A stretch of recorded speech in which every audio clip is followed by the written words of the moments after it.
Hello दोस्तों, मैं पूनम शाह उम्मीद सीबीएसई क्लासेस के यूट्यूब चैनल पे आप सभी का दिल से स्वागत करती हूँ। टेंसेस हम सीख रहे थे, लर्न कर रहे थे, क्या इसकी आइडेंटिफिकेशन होती है, अब इसका यूज़ कहाँ होता है, इसके रूल्स हम अलग से पढ़ेंगे। पहले आप आइडेंटिफिकेशन समझो, क्योंकि यही आपको एक्टिव पैसिव वॉइस और डायरेक्ट इनडायरेक्ट में भी हेल्प करेंगे। तो आप लोग सभी तैयार हो जाइए टेंस सीखने के लिए। हमने 2 टेंस ऑलरेडी कर लिए हैं, किसके? परफेक्ट कंटिन्यूअस टेंस के। तो आज हम लास्ट टेंस जो करने वाले हैं 12 नंबर का, फ्यूचर परफेक्ट कंटिन्यूअस टेंस। तो जितने भी स्टूडेंट्स हैं जो 9th में हैं, 10th में हैं, 11th में हैं और 12th में हैं, तो सभी के लिए इंग्लिश फाउंडेशन बैच चलाया जा रहा है। टेंस के बाद जो भी आपके कोर्स में ग्रामर वाला जो पोर्शन है वो पूरा आपको करवाया जाएगा। साथ ही साथ में लेटर भी आप इजीली कैसे लर्न करें, तो बहुत सारी चीज़ें मैं आपको धीरे धीरे सिखाती जाऊंगी। ऐसा नहीं है आज ही हो जाएगा, लेकिन आपको भी रेगुलरली सब एक क्लास लेनी होगी। ये प्रॉमिस आपको मुझे करना होगा कि मैम रेगुलरली हम आपकी क्लास लेंगे, अटेंड करेंगे, जो भी हो नोट्स आप बना लीजिए। तो चलिए स्टार्ट करते हैं आज की क्लास। तो आज टेंस कौन सा पढ़ेंगे हम? Future perfect continuous tense. Future perfect continuous tense जिसमें आपका पीरियड ऑफ टाइम और पॉइंट ऑफ टाइम से आप कोई काम स्टार्ट किए हो, बिगिन हुआ है, और एंड वो अब कब हो रहा है? फ्यूचर में हो रहा है, उसका एंड फ्यूचर इवेंट में हो रहा है।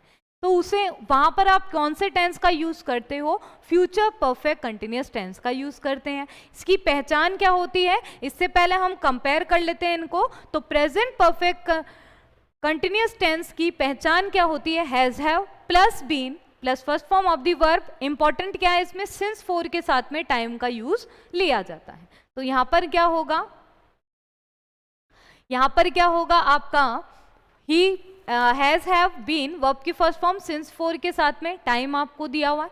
पास्ट में अगर हम कंपेयर करें तो आपको हैज, हैव की जगह केवल क्या लगाना है? हैड लगाना है। बाकी फॉर्मूला आपका सेम है। मैं आपको याद करने की भी ट्रिक इसमें बता रही हूँ, ठीक है। नेक्स्ट देखिए, विल, शैल, हैव आएगा और बीन वर्ब की first form, since 4 time same है। तो आज हम कौन सा टेंस करेंगे? फ्यूचर परफेक्ट कंटिन्यूअस टेंस करेंगे, जो सबसे लास्ट नंबर का टेंस है, 12 नंबर का टेंस है। तो देखो कितना इजी हो गया। पहले हमने सिंपल सीख लिया, फिर कंटिन्यूअस, फिर परफेक्ट, फिर परफेक्ट कंटिन्यूअस। तो इससे हमें स्टेजेस भी समझ में आ रही है कि कौन सा जो वर्क है कब हुआ है, कौन सा एक्शन कब हुआ है, ठीक है। तो चलिए आगे हम सीखते हैं। इसमें ये जो आपको बेसिक रूल है ये आपको पता होना चाहिए। तो फ्यूचर से रिलेटेड आपके इंपॉर्टेंट कौन सा है? विल और शैल वाला। आई और वी आपको दिया हुआ है तो शैल आप यूज करेंगे, अदरवाइज आपको क्या यूज करना है? विल यूज करना है। और आई और वी के साथ भी विल कब यूज करेंगे ये भी मैं आपको आने वाली क्लास में बताऊंगी। तो नेक्स्ट देखिए आप, इसमें नेक्स्ट है फ्यूचर परफेक्ट कंटिन्यूअस टेंस की पहचान क्या होती है? तो will, shall, have, been word जुड़ जाता है और आईएनजी फॉर्म, और सिंस 4 के साथ में टाइम आपका आता है। तो when 4 is used, when period of time is given in the sentence, then 4 is used. If point of time is given in the sentence, then since is used. For example 3 days, तो what will be used before 3 days?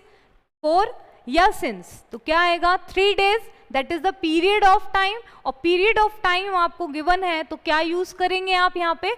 For 3 days। For example मैं बोलूँ आपको कि Monday, तो आप क्या लगाएंगे? तो नेम ऑफ द डे है, नेम ऑफ द डे से पहले आप क्या लगाएंगे? सिंस का यूज करेंगे। तो जब आपको पॉइंट ऑफ टाइम दे दिया जाए तब आपका क्या हो जाएगा? सिंस का यूज करेंगे। एग्जाम्पल्स मैंने आपको समझाए थे प्रीवियस क्लास में भी, ठीक है। तो सेम वही है सिंस और 4 के। प्रेजेंट और पास्ट दोनों में मैंने आपको बताए हैं। ये एग्जाम्पल मैंने बता दिया आपको। सिंस 9 o'clock है, यहाँ पे क्लॉक टाइम आपको दिया हुआ है, क्लॉक टाइम आपको दिया हुआ है, डेट आपकी आ गई, नेम ऑफ डे आ गया, नेम ऑफ डे। और यहाँ पर क्या आ जाएगा? Number of day. यहाँ पर क्या आ जाएगा? डेज वाला नहीं है, तो जैसे मान लो 3 डेज है, तो यहां पर क्या आ जाएगा? Number of days. तो number of days indicate period of time, number of days indicate period of time.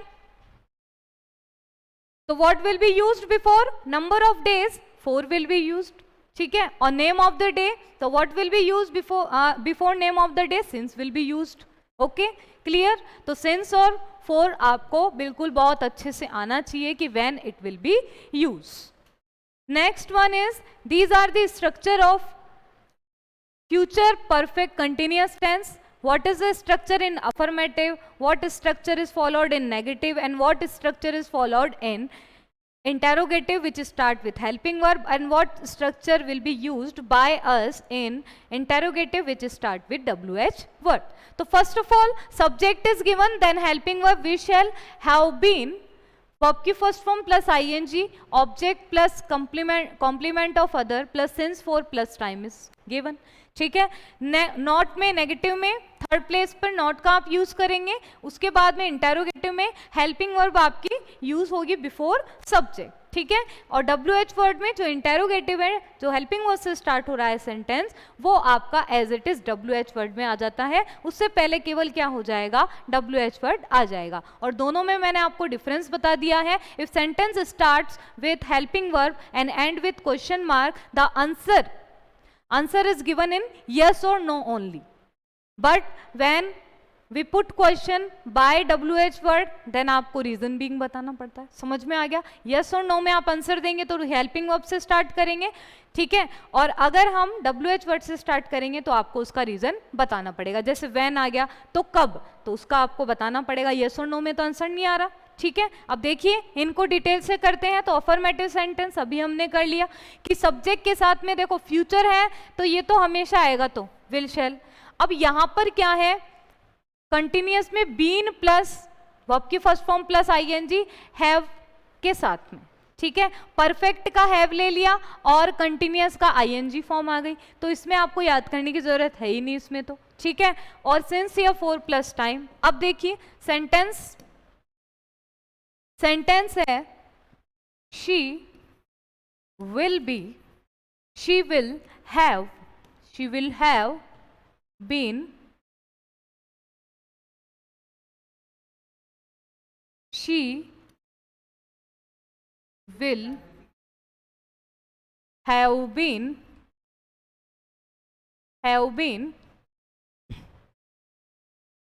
she will have been waiting for 2 months. So this sentence belongs to future perfect continuous tense. Next sentence is I shall have been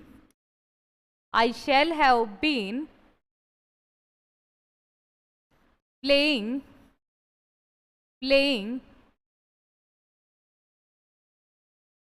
piano since 1990. Since 1919. When period of time is given, then for is used. When point of time is given, then since is used. So in this sentence, name of year is given, then what will be used? Since will be used. Or in this sentence, in the above sentence, what is used? Period of time. Number of months is given, then for will be used. Clear? Next sentence देखिए, negative. Negative sentence में not will be used in the third place. So what are the example? They are like he will be, he will have been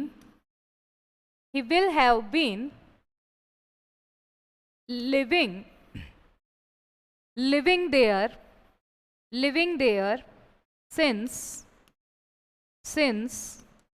July.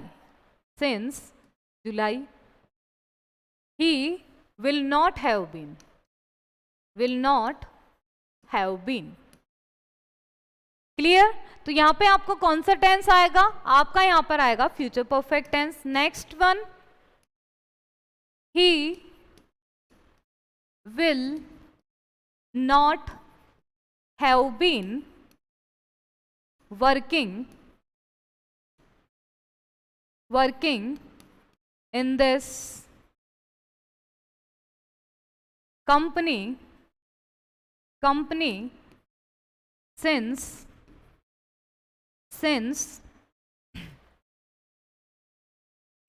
since 1990. So point of time is given in this sentence, then which will be used? Since will be used in the negative sentence. Any कोई भी sentence हो आपका, आपको तो point of time और period of time देखना है, accordingly since और for का use करना है. Interrogative sentence, what are the examples of this? Start with helping verb. तो will you have been listening music for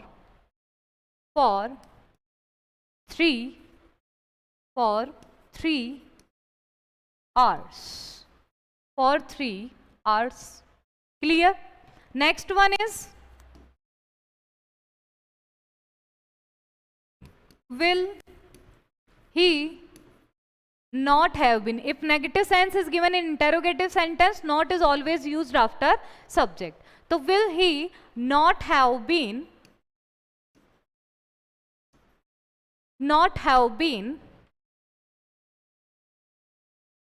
listening music since morning,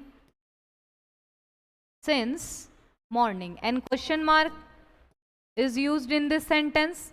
clear? तो sentence formation आपको समझ में आएगा तो आपको आराम से समझ में आ जाएगा फ्यूचर परफेक्ट कंटिन्यूअस टेंस क्या है. इनकी केवल पहचान याद कर लो कि पहचान क्या होती है, और कंपैरेटिवली पढ़ोगे तो पहचान याद करना और भी आसान हो जाती है. ठीक है, नेक्स्ट देखिए, ये आपके WH वर्ड्स हैं जिनको आपको याद होना चाहिए, पता होना चाहिए क्या क्या होते हैं. तो अब देखिए इसमें interrogative sentence which start with WH word. तो what are the examples of this? Here is example. Why will you attending my class since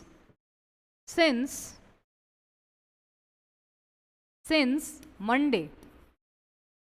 तो नेम ऑफ डे आपका आ गया और question mark.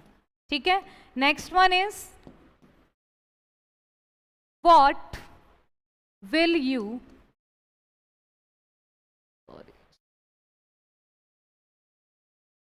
why will he have been आएगा, he have been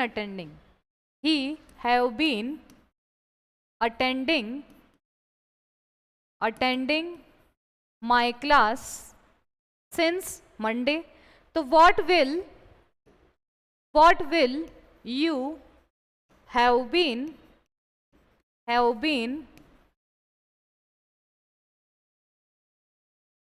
learning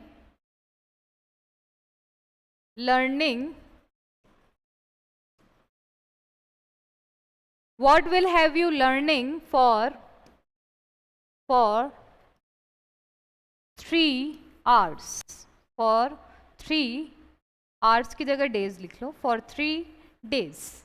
ठीक है, तो number of days is given, then what will be used? 4 will be used. Okay, तो these are the examples of interrogative sentence which start with WH word. तो first of all you have to take one example of affirmative sentence, then frame other questions which are negative, interrogative, interronegative, interrogative which start with WH word, और interrogative sentence which start with helping verb. तो for example, they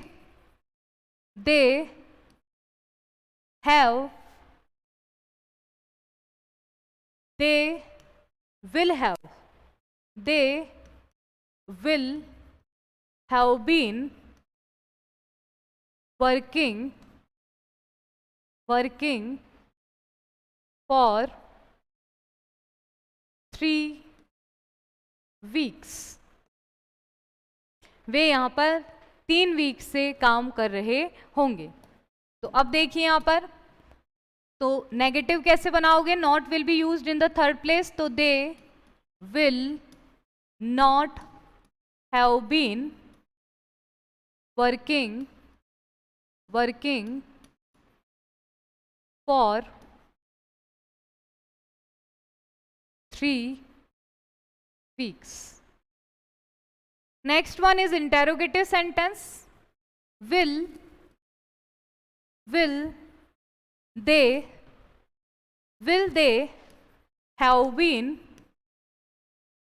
have been working for 3 weeks?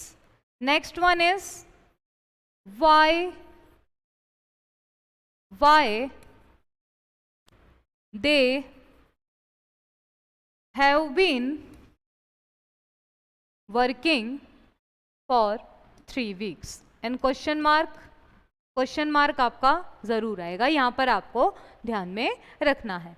तो ये आपके sentences के formations हो गए। इन sentence के formation से ही आपको ये पता चलता है कि हाउ इट वर्क्स और what is the identity of this. अगर आपको फॉर्मूला याद नहीं होता तो एक सेंटेंस आप याद कर लीजिए, वही आपका फॉर्मूला है, क्योंकि दे यहाँ पर क्या है, सब्जेक्ट है, ये क्या है, हेल्पिंग वर्ब है, ठीक है। और यहाँ पर आपकी वर्ब की फर्स्ट फॉर्म में आईएनजी है, ये हैव बीन तो आएगा ही आएगा, विल इसलिए आएगा क्योंकि फ्यूचर का है। देखो फ्यूचर से लिया विल, परफेक्ट से लिया हैव, और बीन वर्ड जुड़ेगा क्योंकि आईएनजी फॉर्म लगानी है तो कंटिन्यूअस से लिया आईएनजी फॉर्म, ठीक है। तो इस तरह से आप याद करोगे तो बहुत अच्छे से आपको याद हो जाएगा।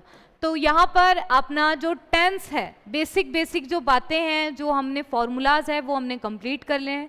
सबकी आइडेंटिटी आपको याद भी हो गई है, नहीं हुई है तो नेक्स्ट क्लास में मैं आपको पूरे टेंसेस की आइडेंटिटी करवा करके और फिर मैं रूल्स करवाऊंगी जो बहुत ही इंपॉर्टेंट हैं। उन रूल्स की क्लासेस देखना बिल्कुल मत भूलना। पूरा पेपर मैं कह रही हूँ जो मैं करवा रही हूँ वहीं से ही आएगा, इससे बाहर आपका कहीं भी नहीं आएगा। और जिन्होंने ये नंबर सेव नहीं किया वो नंबर आप सेव कर लीजिए। कोई भी प्रॉब्लम है आप व्हाट्सएप कर सकते हैं या स्क्रीनशॉट भेज सकते हैं किसी भी क्वेश्चन का। और उम्मीद सीबीएसई क्लासेस का अगर टेलीग्राम चैनल आपने ज्वाइन नहीं किया है तो ज्वाइन आप कर लीजिए। चैनल को अगर सब्सक्राइब नहीं किया है तो सब्सक्राइब करके बेल आइकन पर आप क्लिक करें ताकि लेटेस्ट अपडेट्स आप लोगों को मिलते रहें। Thank you so much all of you. मिलते हैं नेक्स्ट क्लास में।